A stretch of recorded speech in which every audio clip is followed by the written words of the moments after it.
Hello, అందరికీ నా హృదయపూర్వకమైన నమస్కారాలు.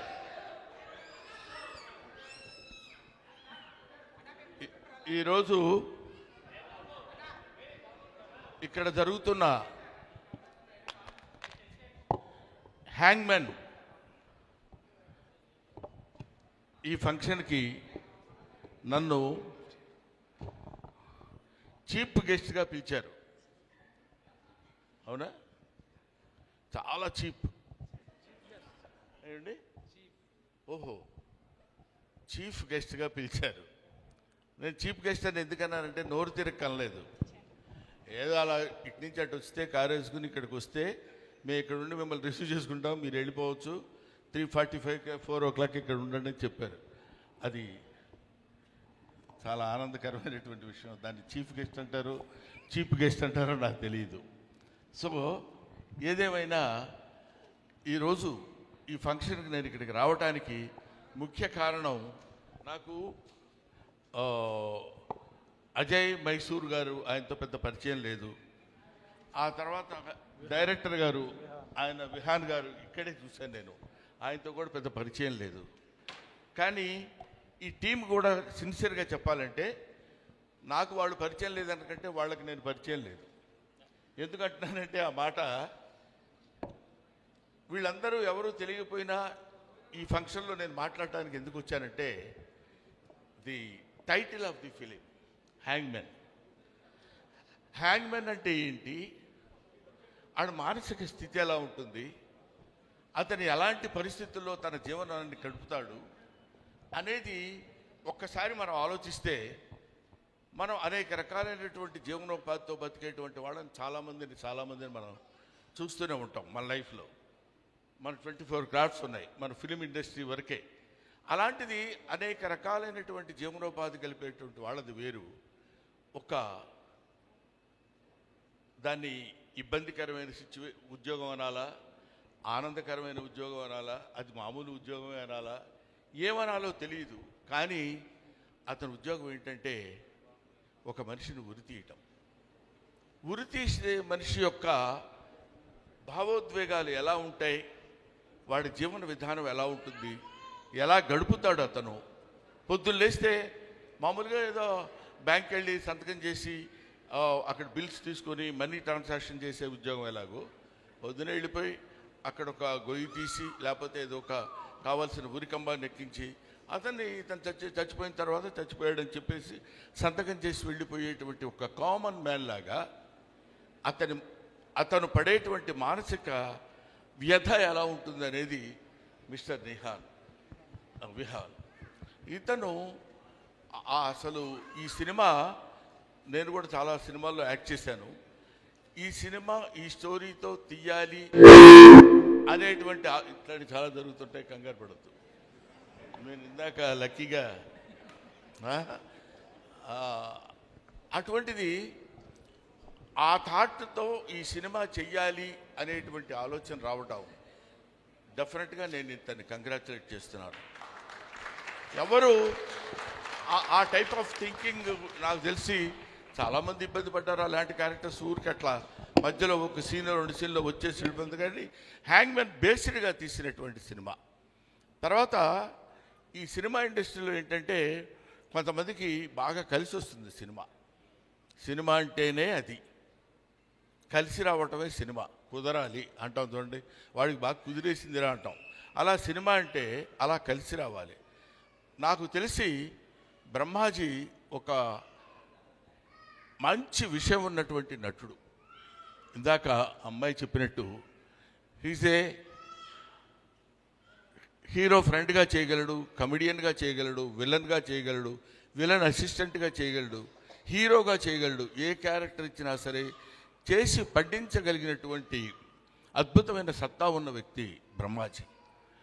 అటువంటి బ్రహ్మాజీకి సరైనటువంటి ఫుడ్ పడలేదే ఇంతవరకు అని ఆలోచించే వాళ్ళల్లో అతని మిత్రుడుగా నేను ఒకడిని. ఇంతవరకు మంచి ఛాలెంజింగ్ క్యారెక్టర్, ఇంతకుముందు గణ అనే ఒక సినిమా చేశాడు, అది కూడా మంచి క్యారెక్టర్ చేశాడు, కానీ అతను గుర్తింపు రాలేదు. కానీ ఈ హ్యాంగ్మెన్ అనే సినిమా తనకి దొరకటం, అతని పెర్ఫార్మెన్స్ ఇప్పుడే మనం ట్రైలర్లో చూసినప్పుడు మనకు అనిపించింది. ఒక అద్భుతమైనటువంటి పెర్ఫార్మెన్స్ చేశాడు, చెయ్యగలడు.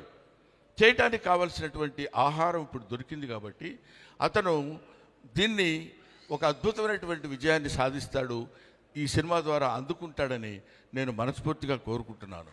నేను కేవలం నాకు ఈ బ్రహ్మాజీ అంటే ఇప్పుడు ఇలా కనపడుతున్నాడు, కానీ ఎప్పుడో భూమి పుట్టినప్పుడు పుట్టాడు. మాకంటే చాలా సీనియరా కాదా? కరెక్ట్. ఎప్పటివాడివిరా నువ్వు, నీకు తెలీదు, నువ్వు అలా బతికేస్తున్నావు. కానీ ఇండస్ట్రీలో ఎప్పటి నుంచో ఉన్నటువంటి బ్రహ్మాజీ మమ్మల్ని అందరినీ చక్కగా దగ్గరికి తీసుకుని పైకి వస్తావే పర్వాలేదని మమ్మల్ని ఎంతో దాన్ని ఏమంటారు మంచి మాటలు చెప్పి పైకి తీసుకొచ్చినటువంటి మహానుభావుడు ఆయన. ఈ వృద్ధాప్యంలో కూడా ఇలాంటి సినిమాల్లో చేసి మెప్పించగలుగుతున్నాడంటే మనందరికీ ఎంతో ఆనందకరమైనటువంటి విషయం. కానీ నేను మిమ్మల్ని కంగ్రాచులేట్ చేసేది ఏంటంటే ఇలాంటి వృద్ధులు కూడా ఎన్నుకుని, నవ్వెందుకు వస్తుంది సార్ వృద్ధులు అంటే, కాదా, అంతటా చక్కగా అలాంటి వాళ్ళని ఎన్నుకుని మీరు ఈ క్యారెక్టర్ ఇవ్వడానికి మిమ్మల్ని కంగ్రాచులేట్ చేస్తున్నాను. తర్వాత ఈ సినిమాలో యాక్ట్ చేశాడు ఇతని కొడుకుగా ఎవరు, Sunny is very good actor. నాకు చూస్తుంటేనే కొన్ని షార్ట్స్ మొన్న వచ్చినప్పుడు చూపించారు నాకు.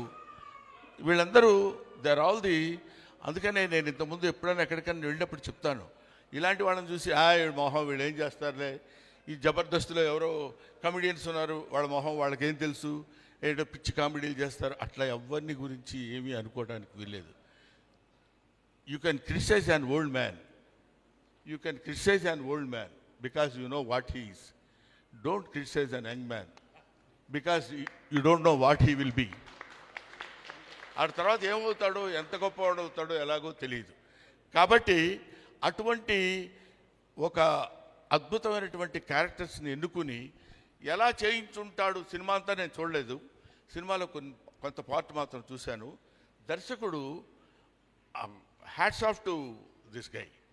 I will see him as one of the best directors of Telugu film industry shortly. నేను డెఫినెట్గా అతనికి ఆ భవిష్యత్తు ఉండాలని కోరుకుంటున్నాను, ఉంటుందని ఆశిస్తున్నాను కూడా.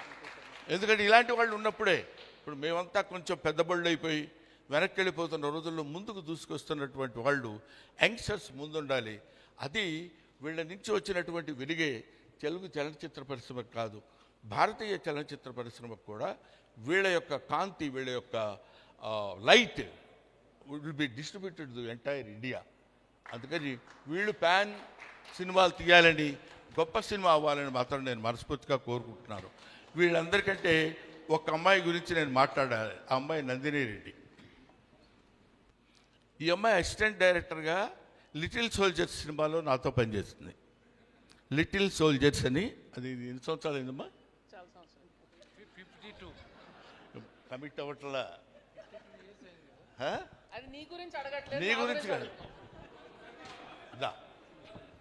కాబట్టి నందిని రెడ్డి రీసెంట్గా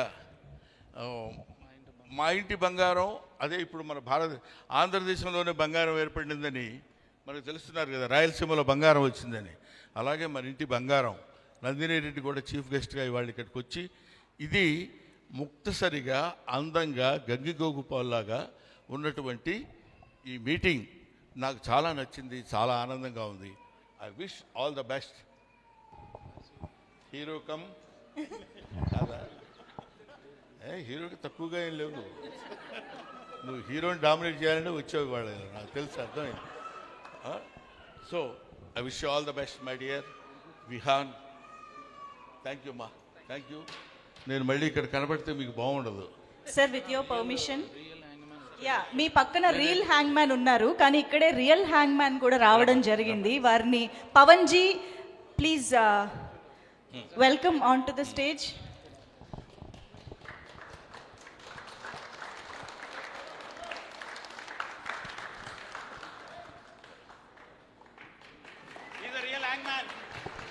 హలో, ఈయన రియల్ హ్యాంగ్ మ్యాన్ అన్నారు. ప్రభాకర్ గారు రావాలి. ఎందుకంటున్నానంటే ఈ రియల్ హ్యాంగ్ మ్యాన్ అని ఈ వ్యవస్థ అతి త్వరలో నశించిపోవాలని కోరుకుంటున్నాను. ఐ సిన్సియర్లీ విష్ గాడ్ ఈ వ్యవస్థ ఉండకూడదు. అప్పటి నుంచో మా తాతలు మా ఇది అంటే ఆ వ్యవస్థ ఉండకూడదని ఎందుకంటున్నారంటే హ్యాంగ్ చేయించుకుని ఉరి తీయించబడేటువంటి తప్పు ఏ మనిషి చేయకూడదని నా కోరిక. అదే రాజకీయ వ్యవస్థ, అన్ని వ్యవస్థలు, సాంస్కృతిక వ్యవస్థ, రాజకీయ వ్యవస్థ, ఆర్థిక వ్యవస్థ, అన్ని రకాల వ్యవస్థలు సరైన పద్ధతిలో పనిచేసినప్పుడు ఒక మనిషిని ప్రాణం తీసేటువంటి శిక్ష విధించేటువంటి స్థితి ఏ మానవుడికి రాకూడదు. ఇంతోనే ఈ ఉరి శిక్ష అనబడేటువంటి హ్యాంగ్మెన్ అనబడేటువంటి ఆ వృత్తిని క్షీణించి నశించిపోవాలని నేను మనస్ఫూర్తిగా కోరుకుంటూ, ఈ సినిమా నీ ద్వారా పెద్ద హిట్ అయి ఇది గొప్ప విజయాన్ని సాధించాలని నేను మనస్ఫూర్తిగా కోరుకుంటున్నాను. మా బ్రహ్మాజీని నాది బ్రహ్మ సగం కొట్టేశాడు. నేను బ్రహ్మ ఆనందాన్ని జీ గౌరవం దగ్గర ఆపేశాడు అర్థంకి. Thank you very much. Thanks a lot. Thanks అమ్మా. Thank you sir. సార్ ఒక్క గ్రూప్ పిక్చర్ సార్ మీరు ఇక్కడ